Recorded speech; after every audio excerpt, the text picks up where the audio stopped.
नमस्कार, जय श्री राम, जय श्री कृष्णा, राधे राधे। नमस्कार फ्रेंड, मैं जसवंत कुमार मेला आप सबका एक बार फिर अपने YouTube चैनल मनन क्लासेस पल्लू पर हार्दिक अभिनंदन करता हूं। दोस्तों, पिछले वीडियो में हमने बात की थी कुपोषण पर। हमने विटामिन कुपोषण देख लिया था, उसके बाद में था प्रोटीन कुपोषण। तो आज आगे चर्चा करते हैं यानी प्रोटीन कुपोषण। अब प्रोटीन कुपोषण कहते हैं यानी जब लंबे समय तक भोजन में प्रोटीन की कमी हो तो उसे कहते हैं प्रोटीन कुपोषण। अब प्रोटीन की कमी से मानव शरीर में कौन कौन से रोग होते हैं ये जानने की कोशिश करते हैं कि इस पार्ट में से ज़्यादातर एक नंबर का प्रश्न आता है। तो प्रश्न आ भी सकता है कि प्रोटीन की कमी से होने वाले रोगों के नाम लिखो।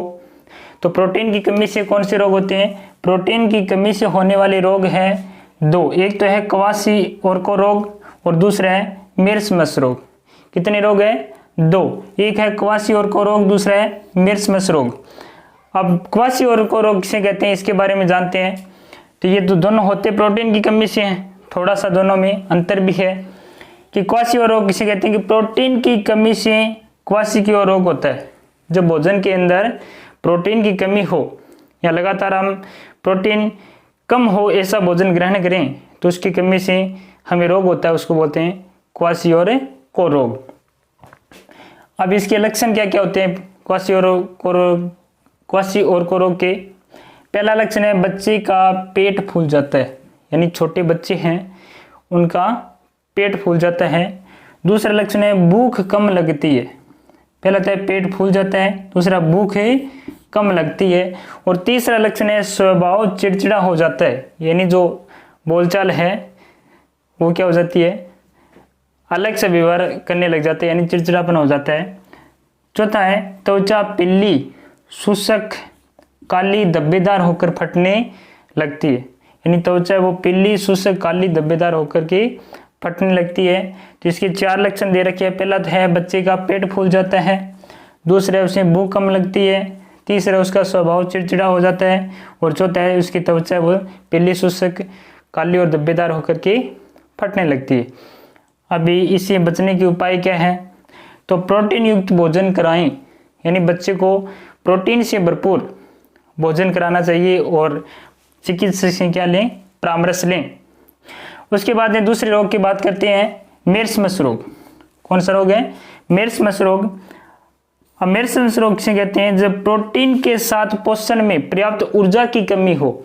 देखो क्वाशियोर्को रोग में तो केवल एक दे रखा है कि प्रोटीन की कमी से क्वाशियोर्को रोग होता है, परंतु मेर्समस रोग से कहते हैं यानी जब पोषण में प्रोटीन के साथ पर्याप्त ऊर्जा की भी कमी हो जाए, ये चीज ऐड हुई है इसमें, यानी पर्याप्त ऊर्जा की भी कमी हो तो उसे क्या कहते हैं? मेर्समस रोग कहते हैं। इसके लक्षण और इनके लक्षण एक जैसे ही है। जैसे एक नंबर शरीर सूख कर क्या हो जाता है, दुर्बल हो जाता है, और दूसरा है आंखें कांतिहीन होकर और अंदर धंस जाती है, यानी आंखें कांतिहीन हो जाती है और अंदर धंसी हुई हो जाती है। इस स्थिति को क्या कहते हैं? मेर्समस रोग। अब बचाव के उपाय क्या है? प्रोटीन एवं पर्याप्त ऊर्जा युक्त भोजन कराएं, यानी जिन बच्चों में ये रोग हो गया उनको प्रोटीन एवं पर्याप्त ऊर्जा युक्त भोजन देना चाहिए। और सर्वाधिक प्रभावित कौन होते हैं इससे? एक नंबर में प्रश्न पूछा जा सकता है कि प्रोटीन की कमी से होने वाले रोगों में सर्वाधिक प्रभावित कौन होते हैं, यानी सर्वाधिक प्रभावित होते हैं इसे मुख्यतः छोटे बच्चे, यानी ये रोग है जो मुख्यतः छोटे बच्चों में होता है। अब हम बात करते हैं खनिज कुपोषण के बारे में। देखो खनिज कुपोषण किसे कहते हैं? यानी भोजन में जब लंबे समय तक एक या अधिक खनिज की कमी हो जाए। किसकी कमी हो रही है? खनिज की कमी हो रही है, तो इसे क्या कहेंगे हम? खनिज कुपोषण। अगर भोजन में लंबे समय तक ये बोल दें कि अगर विटामिन की कमी हो जाए तो क्या बोलेंगे उसे? विटामिन कुपोषण। और अगर ये कहते हैं कि लंबे समय तक भोजन के अंदर अगर प्रोटीन की कमी हो जाए तो क्या कहेंगे उसे? प्रोटीन कुपोषण। अब कौन से खनिज की कमी से कौन सा रोग होता है? यानी भोजन के अंदर खनिज तो होते सूक्ष्म मात्रा में, परंतु कार्य की दृष्टि से महत्वपूर्ण होते हैं। हम बहुत ही कम मात्रा में लेते हैं। जैसे छोटा सा उदाहरण ले तो पहले लोग क्या करते थे कि सोने चांदी के बर्तनों में भोजन किया करते थे, उससे उन्हें खनिज तत्वों की प्राप्ति हो जाती थी। अब लोहे तत्वों की कमी से कौन सा रोग होता है, यानी रक्तहीनता, यानी एनीमिया जिसे कहते हैं। यानी लोहे तत्वों की कमी हो जाए तो कौन सा रोग हो जाएगा, रक्तहीनता, या जिसे हम क्या कहते हैं, एनीमिया रोग कहते हैं। अगर कैल्शियम की कमी हो तो, अगर भी हमारे शरीर के अंदर अगर कैल्शियम की कमी हो जाए तो हम क्या, उसमें क्या होगा कि हड्डियां कमजोर हो जाएगी और भंगुर प्रकृति की हो जाएगी। हड्डियां क्या होगी, कमजोर और भंगुर प्रकृति की। अब भंगुर प्रकृति क्या होती है कि यानी आसानी से टूट जाए चीज, यानी भंगुर प्रकृति होती है जिसमें नॉर्मल सी अगर चोट लग जाए तो वो टूट जाती है। तो हड्डियां कमजोर हो जाती है, साथ में नॉर्मल चोट लगे तो भी टूट जाती है, यानी उस प्रकृति की हो जाती है। इसके बाद बोलते हैं कि आयोडीन की कमी से, अगर हमारे भोजन में लगातार आयोडीन की कमी रहेगी या हमारे शरीर में आयोडीन की कमी हो जाए तो कौन सा रोग होगा, गलगंड रोग होगा। कौन सा रोग होता है, गलगंड रोग, जिसे हम बोलते हैं गेंगा रोग। यानी आयोडीन की कमी से गलगंड या गेंगा रोग होता है, जिसमें गला सूज जाता है। काफ़ी लोगों में देखा गया है वो आयोडीन की बहुत ही कम मात्रा की हमें जरूरत होती है, फिर भी ये गेंगा रोग हो जाता है। यानी अगर हम मात्रा की बात करें तो अगर हम एक सुई लेकर के उसकी नोक को टिकाएं तो उस पर जो आयोडीन आई लगे वह अपने एक दिन के लिए काफ़ी होती है, या पूरे जीवन भर के लिए हम देखें तो 1 चम्मच आयोडीन है वो काफ़ी होता है। यानी इतनी कम मात्रा होती है, फिर भी ये बहुत ही महत्वपूर्ण है। यानी इसकी कमी से रोग कौन सा होता है, गलगंड या गेंगा रोग। उसके बाद में बात करते हैं कि आयोडीन की कमी से, ये प्रश्न पूछा गया भी, वेरी वेरी वेरी इंपॉर्टेंट है ये,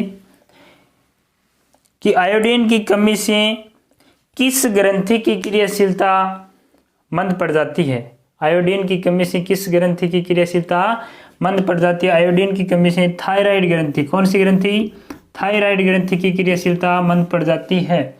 आयोडीन की कमी से थायराइड ग्रंथि की क्रियाशीलता मंद पड़ जाती है।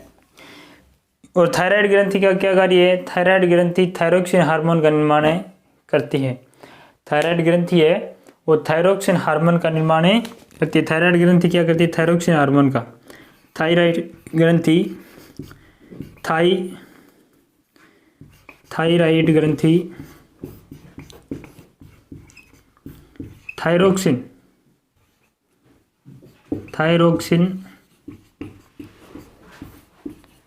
हार्मोन का स्राव करती है।